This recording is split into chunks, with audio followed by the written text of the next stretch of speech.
travel faster than the horse to carry it. Not anymore. Imagine time and space under the mastery of man. Power. Makes emperors and kings like fools. Whoever controls this controls the future.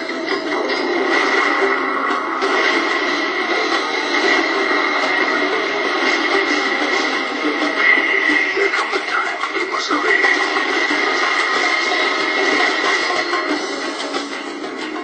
One good man must win last.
When I was a boy, my heroes were all, white.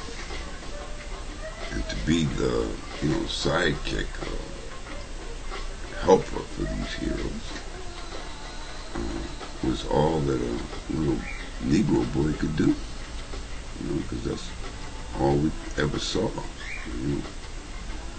We played that role. But today, I'm an elder of the Barbosa tribe, and things ain't changed much. I still want to help save the innocent victims. Today, it's not much different from the past, except for one difference. I don't need a mask anymore. This is your elder, www.capeverdean.net. Wayne Barbosa. I'm your host of the Parting Ways Project.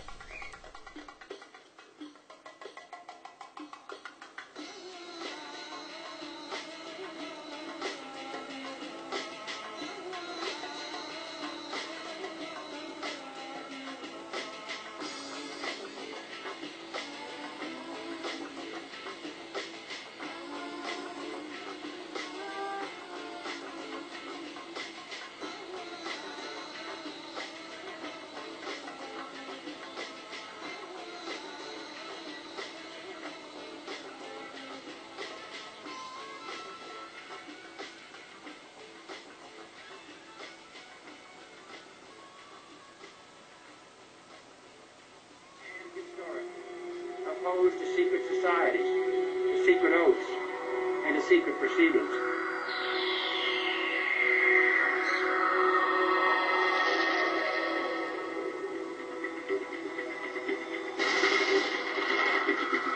Our differences worldwide would vanish if we were facing an alien threat from outside of this world. We must guard against the military-industrial complex. UFOs, paranormal phenomena, and deep analysis of current world events from somewhere in the richest human being who's ever lived, and more than that, how much you think he might have been worth, will a rich list or compiled by an American website has some very interesting answers. Ever seen this man? No? Well, you're not alone. But what if he told you he is the richest human being ever in all of recorded human history? And his fortune? Wait for it. $400 billion. Yes, you heard that right. This is Mansa Musa I. Mansa, who lived in the 1300s and ruled West Africa's Mali, tops the list of 25 richest people of all time, brought out by the Celebrity Net Worth website. The list uses the annual 2,199.6% rate of inflation to adjust historic fortunes. This means that $100 million in 1913 would be equal to roughly $3.7 billion today. Interestingly, the list, which is meant to compile the top 25 richest people of all time, lists the top 26, the 26th being American Warren Buffett with a net worth of $64 billion. But there's some interesting highlights in this list. Firstly, there are no women on the list. 14 out of the top 25 are American nationals. All the people on the list are either aristocrats or kings. Carlos Slim, the current richest person in the world, isn't even in the top 20, coming in at 22nd place with $68 billion. There is, however, an Indian presence on the list, with Mir Osman Ali Khan, the last ruler of Hyderabad, who died in 1967, coming in at 6th spot, with a fortune of $236 billion. One can only hope, though, that that is not the last time ever an Indian figures in this list. Bureau Report, News X.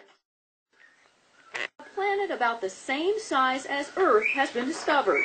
This is an artist's rendering of the planet, which is in the nearby Alpha Centauri system.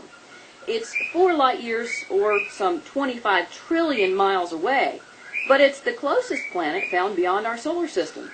It's unlikely to harbor life, or at least life as we know it.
Hello everyone, this is R.S. Miller at the EndTimeNews.org, and today is October 10th, 2012. Ladies and gentlemen, I'm issuing out this alert because I believe that war is inevitable, and unless something happens on the political scene to calm down the situation, it will likely take place before the end of October. I would advise you all to stock up on food, water, emergency supplies, and even fill up your gas tanks if you are able to do so.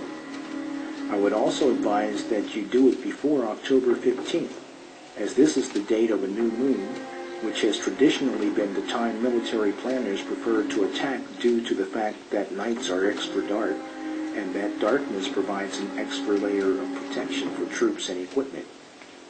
I have multiple reasons for issuing this alert, as I will explain in a moment.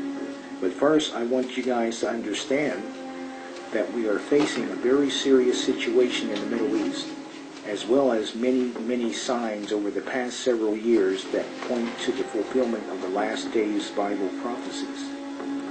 I know that a lot of people don't believe in dreams and visions. Now, having said that, about a week ago, I was waking from sleep. I saw an image of what I knew was cities and land in Israel. And way off in the distance, possibly across another side of their borders, I saw a nuclear explosion. A day or so later, and again while waking, I saw a vision of Russian tanks, troops, and equipment being dropped from military aircraft somewhere in the Middle East. They were being dropped by parachute. Then finally, on Sunday the 7th, as I was waking up, I saw a gas station which I recognized to be located not far from where I live in Pittsburgh, Pennsylvania. I could see the gas pumps, the protective overhang, and the sign that displays the gas prices. In bold white numbers against the red background, it read $7.90 per gallon. And then I saw it changed to $8 a gallon. Afterwards, I Googled gas prices and discovered that the price per gallon in California had gone as high as nearly $6 per gallon the previous Friday. I also discovered that analysts are expecting gas prices to soar based on fears of a Middle East war, which appears to be imminent. Now here's the news. It's been confirmed. The Pentagon deploys military forces to Jordan and Syria border. First two developments in the Middle East. The U.S. Defense Secretary has confirmed that Washington sent troops to the Jordan-Syria border in what's seen as America's growing involvement in the conflict now. Ian Panetta says the task team is there to enhance Jordan's capabilities in case violence spills over from Syria. But he's done it in Chicago's got the latest from Washington.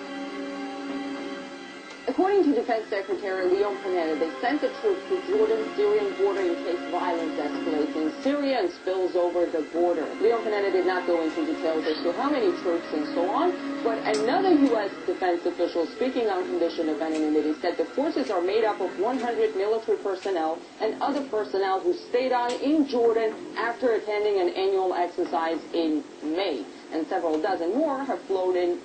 They are operating from the joint U.S.-Jordanian military center north of Amman that Americans have used for years. The news about U.S. military personnel so close to Syria, that is boots on the ground, of course suggests an escalation in the U.S. military involvement in the conflict, even as Washington pushes back on any suggestion of a direct intervention in Syria. But Jordan is not the only place where the U.S. has military presence. If we look at Syria and U.S. military presence in the region, we see that Syria is pretty much surrounded militarily. Also, tension is growing on the border between Syria and Turkey after several days of shelling.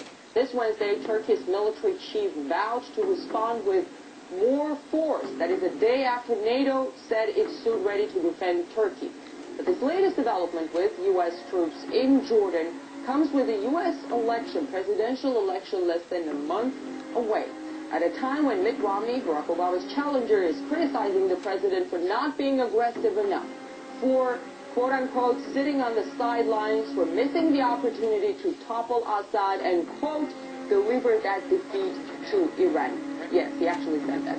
So it's not clear whether this latest announcement about Jordan is the administration's way of showing teeth in this election campaign, or whether an intervention in Syria is really coming soon. One of the reasons why the rebels refuse to settle for a negotiated solution through dialogue is the signal that they get, that sense that support is on the way, that there will be an intervention. But everybody understands without a negotiated solution, the bloodshed will continue. So the signals that the rebels are getting, including the news about U.S.